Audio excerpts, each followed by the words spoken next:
Free Guy, Ryan Reynolds' new latest vehicle. So for those who do not know what Free Guy or what Free Guy is, which shame on you, Free Guy is basically when a non-playable character gets sentient life and decides to be a non-playable character that actually is playable to himself in this real world, and then shenanigans ensue. Um, let's go ahead and start with you, Jaron, because you were the first one to see this movie. What were your thoughts on Free Guy? All right. A couple things. I enjoyed the movie a lot. I will say I was walking into it. I was a little trepidatious as to how they were going to explain how an NPC got to be like self-aware. Sentient. Yeah. And the movie it gave me a satisfactory enough answer that I could just relax and enjoy it for what it was, which was just a popcorn movie that happened to have a very charming, main character in it. And it hit all the points. They brought in popular streamers to kind of give the outside world's view on it. And the main protagonist, the female protagonist, her struggle throughout the whole thing is something that I think speaks to a lot of people, especially that have made games or made art, is if people try to take your stuff and offer you money and then kind of steal it away from you, that kind of idea is something that I think we all can at least understand. I like, it was fun. The police officers in it were fun. The one guy from Stranger Things. Yeah, Stranger Things. And then the Indian dude that liked to wear like a ridiculous bunny skin with abs and his police badge like nailed into his chest. I mean it's all stuff that would totally happen in a game, and people that are like high on their ego about being, having like user access level. The idea that they could never delete him and didn't, and I thought that was interesting and fun, but then they couldn't figure out that it was because he was an NPC and there was no player attached. I think it took them a long time to come to that conclusion, I guess. Acting was great. Pacing was great. I didn't feel like it stayed too long. I didn't feel like it was too short either. Dude, when they launched Dude at the end to face off against Guy. Fantastic fight scene. Yeah, catchphrase. Fantastic fight scene. Great CG. Even when his buddy comes up and is like touching his pecs, he's like better than you in every way. Like, it was hilarious. The whole thing was fantastic. I don't know. I enjoyed it. I liked his dynamic with his friend. And it was interesting how he had hidden the world on the build, but had just put it behind like an invisibility barrier, essentially, which is what a lot of people do. If you've ever fallen through a level on a 3D video game, sometimes you'll see other chunks of level that are just floating in the ether below and to the left of it that were just there for testing purposes and never showed up. So it's a totally, like, they did some research. It's a very real thing that can happen and does happen on occasion. So I dug it. I liked it. And Taika Waititi, he's fantastic in just about everything he does. I mean, I'm not going to give him a whole lot of credit for Green Lantern, but Ryan Reynolds was there too. So, but yeah, overall enjoyable. And I like they pull. I love. Obviously, we're all going to talk about it at some point, but I'll let you guys really get into it. But the Disney, Marvel, Star Wars synergy they brought in at the end was pretty fantastic. I mean, it was super. It was there for the audience, but it was great. So. Oh my God! All right, I'm gonna be that guy. Oh my God! Go ahead, Jason. Let them know. Let them know, Jason. Come on. Yeah. Off the chest. All right. Oh man, Free Guy was free to not choose a genre and not know what the fuck it wanted to be. Free Guy is a Frankenstein monster of a movie, and they said, "Hey, what if we had an idea? What if we could sell a movie that's a romantic dramedy with an action film, but we need a hook to get people in that are like, in a quasi rare space, nerds, comic book nerds. Well, no, Marvel already does that. Video game nerds." You're right. Video games. Yes, video games. Let's do that. And that's what this movie became. That's how that movie was created. Because there's no way you're going to tell me that people that really respect gaming made this movie. And I'm not a gamer. I used to be at one point in time. I used to dabble in it. I had a child and was like, hey, the baby's crying and you're playing Batman Arkham. You need to stop playing games and take care of your child. And that took that to being stop playing games altogether. And that's when I set down the sticks for forever. You need But to be with better that at being multitasking. Once again, I know I'm not, so that's why I set them down for forever. I may pick them back up because my kids are older now. But going to the main point of this is that, yes, is this movie fun? Yes. Is it charming because it has Ryan Reynolds in it? Absolutely. Did Jodie Comer, whatever her name is, was she fabulous in it? But I didn't realize that she played both her avatar in the game and herself in the real life. Well, she obviously can play herself. But anyway, she played both the roles. Was she great in it? Absolutely. Even the kid from Stranger Things, I thought he did the best acting I've ever seen him do because he's not that great in Stranger Things, but none of those kids are, so that's not his fault. Yeah. But with all that being said, surface level, the movie works because it's hard not to work when you do all the things that we enjoy as an audience. You give us all the things that make a point to, but that's the bothersomeness of this movie is that it's almost hollow. It's like you can tell the people who made this, it wasn't a passion project for them. It was just another check for them. And it feels like that all the way. And now going further to show that is like you talked about the Marvel and Star Wars thing at the end. That was a cheap pop. Like as a wrestling fan, we call it a cheap pop. We know like, hey, we need something that's going to get the crowd hooting and hollering, and they did it.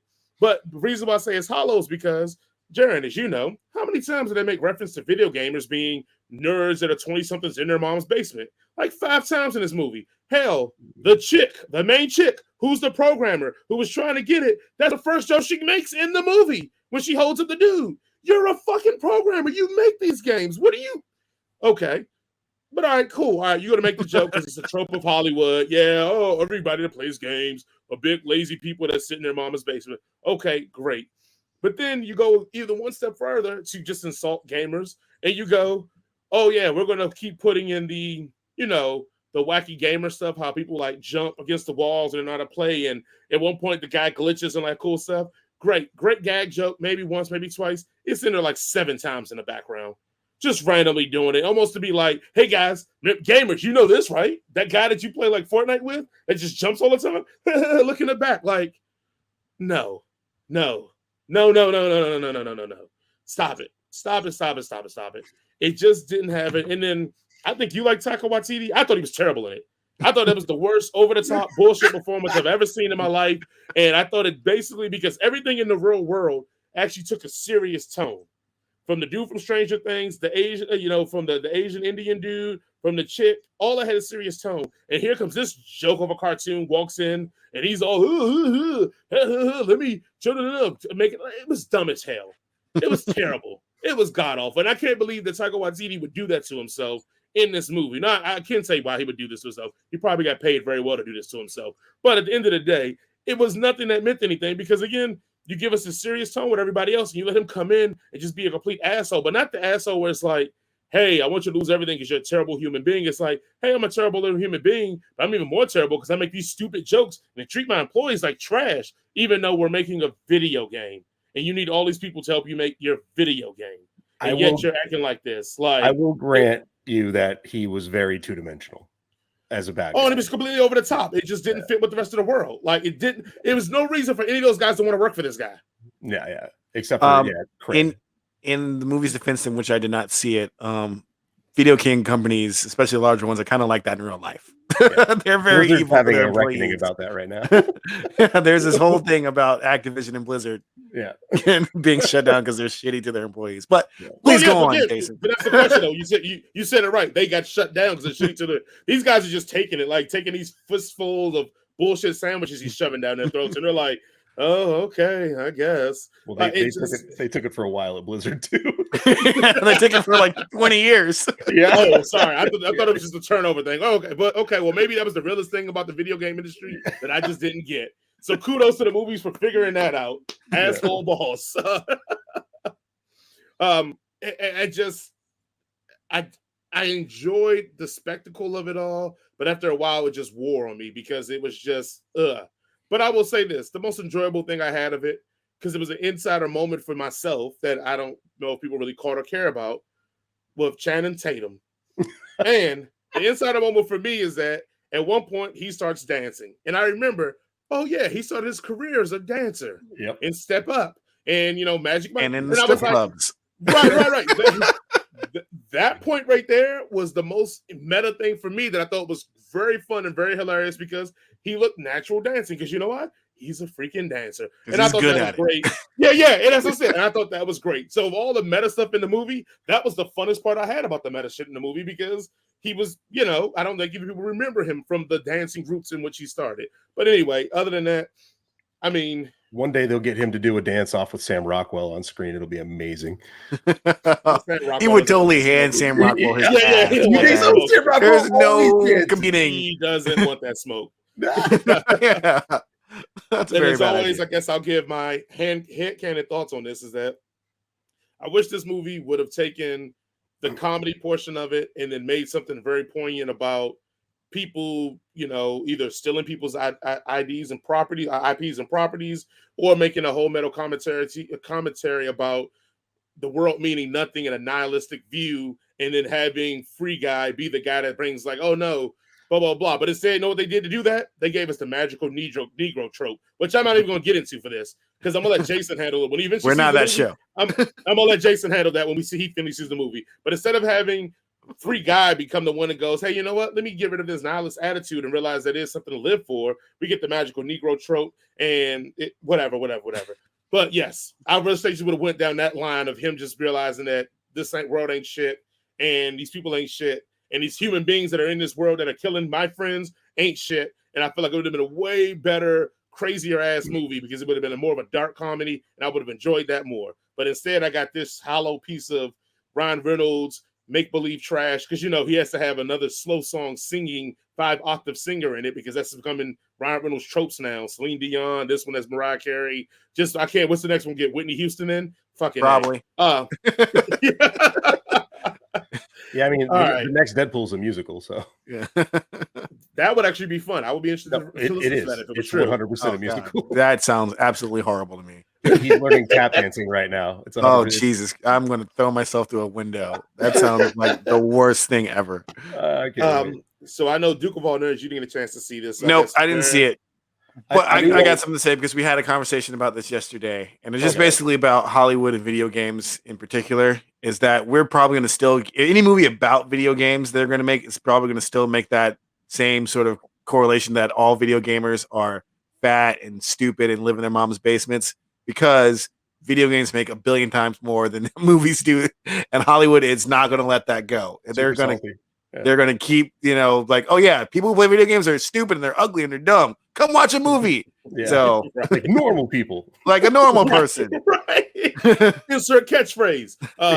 Yes. I will say I read an article from the director about the Marvel and Star Wars stuff.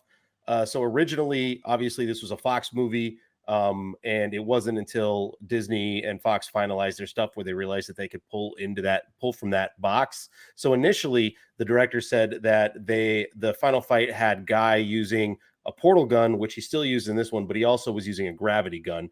And then he was going to use Cable's gun from Deadpool 2. And when the Disney stuff came in, they were like, it makes more sense for our good guy to not use a gun. In fact, while he was leveling up, he was only taking guns away from people. So they were like, for lack of a better idea, we were giving him Cable's gun in the final fight. But it always felt disingenuous to the character. Then once we had that new collection of everything Disney that we could pull from, we swapped it out to a lightsaber, Captain America shield, and the Hulk hand. And then they got Chris Evans in, who was in Boston filming something else, and they got him in. He told me, he was like 10 minutes. They had him in and out in 10 minutes to film that shot of him looking at the video going, what the shit? They had him in and out. They were like, we had everything set up. He showed up 10 minutes. He was gone. From your description of that, even though it sounds wonderful that they were able to do that, it sounds absolutely horrible to me. Like, just use all of our stuff so we can maintain the synergy with our products. Right. I mean, it was a cheap pop. That's what it was. Like I said, it was a cheap pop. I mean, the story-wise, he had leveled up in the game enough that he was able to use all the high-level stuff that you get. I mean, he could have pulled Frostmourne. He could have pulled that out. I mean, it would have been the same. Well, that would have made no sense because that's a bad guy sword. Yeah. But I mean, you know what I'm saying? Like, it was a high-level it was a high level. They were high level. I would have preferred that because that would have been a deep cut that gamers would have appreciated. Like I wouldn't have known that if I would have until you would have said something like that. I wouldn't have known that sword had a relevance. But everybody knows the shield. Everybody knows the lightsaber. It sounds there's more Star Wars video games than there are movies. So that is also true. But like Star Wars, the lightsaber is not a integral thing to gaming. I mean, like, yeah, there's a lot of Star Wars games out there, but like when you think of like gaming weapons, you know, I would much rather go with the portal gun over a lightsaber. Which he used. Yeah. I mean, I haven't seen the movie, so obviously I can't honestly say, you know, which is better because I haven't seen it. But in my little opinion, you know, you should be doing more deeper gaming cuts rather than synergizing Disney properties. In my humble opinion, not have seen the movie.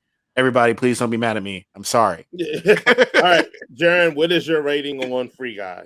I'm gonna give it a 3.8, and I don't know if you've heard the news yet, but Disney has already ordered Free Guy 2, so of course they did. It'll be a sequel. I'm giving it a 2.5, man. Y'all can skip as far as I'm concerned, man. I love you guys in these points and shit, man. Yeah. It's not quite because it's not, like I said, it's not a bad movie. No, it's just that like you basically use a fandom to sell your movie that's not about the fandom. It actually insults the fandom. And it's like, well, because Ryan Reynolds is in it, it's going to be campy and fun. Like, no. And I can't believe Jared's going to be a pass because he's a gamer. He should be more offended than I am. Yeah, that's the thing. As someone who actually is still an active gamer, I'm not as offended as you are on my behalf as someone who doesn't game anymore. So you probably also like let's be real. So. You're just not offended because you love Ryan Reynolds. Let's just call a spade a spade. You'll let him almost get away with anything. That's racist. So yeah. I mean, that's pretty much what it is because come on. No, we'll do the Wayback Machine and we'll review Green Lantern and you'll see me shit on a Ryan Reynolds movie or X-Men Wolverine Origins. Just because you're personal friends with Ryan Reynolds. I can shit on a Ryan Reynolds movie. Don't get me wrong. This just wasn't one. This didn't earn it for me. Okay, I will say this, but 2.5 for me is that because normal people who don't give a shit about gaming, it will be great and enjoyable to them. I'm just disappointed that the gamers lets them get away with all the corny shit they put in this movie and the way they express themselves to you guys. But okay, that's for me. He's entitled to his score. Exactly. Yeah. All right. No, I'm with it. Thanks, Jason. I get it. Well, everybody has opinions, and they're like buttholes. I know, and they all stink. All right. But I know this, like the trope of Ryan Reynolds works for Jaron. I know that. And I'm not saying it's a bad thing, but I know that works for Jaron. So that's why I know he likes it way more than I did because you could have not had this in a video game, and this could have been an idiot dude doing all this. And I think Jaron would have liked it just the same. Like it has those Ryan Reynolds, like, oh, I'm going to make snarky comments. Look at me smile. Let everybody tell me how handsome I am. Let me bring in the octave singing. Like it's a trophy thing. And I get it. I'm just kind of maybe getting tired of it too. So that's another reason I think I was annoyed by the movie because I'm getting at that end of the road with me and the Ryan Reynolds tropes. But yeah, he's got 2 more years of it before it becomes stale. Yeah. He's got me on the podcast to ask my opinion, but he consistently just puts my opinion out on my behalf through his own mouth. So. Oh, am I wrong? Am I not? Am I right? You are not correct. That is yes. Everything you said about me standing for Ryan Reynolds to the point where I would overlook something that's globally offensive. No. I say, but you enjoy Ryan Reynolds' the tropes of Ryan Reynolds comedy. That's your thing. It's like that Robert Downey Jr. That's your kind of wheelhouse. Am I wrong by saying that? I mean, I would never think of them as a wheelhouse, but I don't know what you mean by that. It's more of a carriage rather than a wheelhouse. Right. Yeah, like I enjoy Robert Downey Jr. I enjoy like Kiss Kiss Bang Bang, and of course I love Iron Man. But I mean, like, does that mean? And I like The Judge. You didn't like The Judge, but I like The Judge, and in that he's acting very different than the other movies. So I don't know. Not so much, but okay. But you like Sherlock Holmes too as well. I'm saying like people they have their trademark. They have their trademark kind of actions. Like for perfect example, Vince Vaughn had a run about a 6 movie run where he kind of was the same character. Yeah, but it worked. That's what I'm saying. But that's what I'm saying. And you didn't care for that. But I'm saying like the way those actors act in that kind of, I know that's like your gig. Like you like that kind of sharp, sarcastic. Because I'm thinking, because you're kind of like that. So I feel like you get off like, oh, that's funny and cute. Like there's a compliment in there somewhere, Jaron. Yeah, help me dig it out. It's in there somewhere. How am I saying something wrong? Like, are you saying you don't like that? Like, how am I wrong on this? Like, you that's the type of style of like people in comedy you enjoy. And I'm saying this is with me being around you when we view the same stuff. Yeah. But you're also then taking that and then saying, and because of this, he's going to stand for this movie, which I'm like, I gave it I gave it a 3.8. I even gave it a 4 or 5. Like, I thought it was good. Like, I like it had its problems. Okay. And you're right. Taika Waititi was very two-dimensional.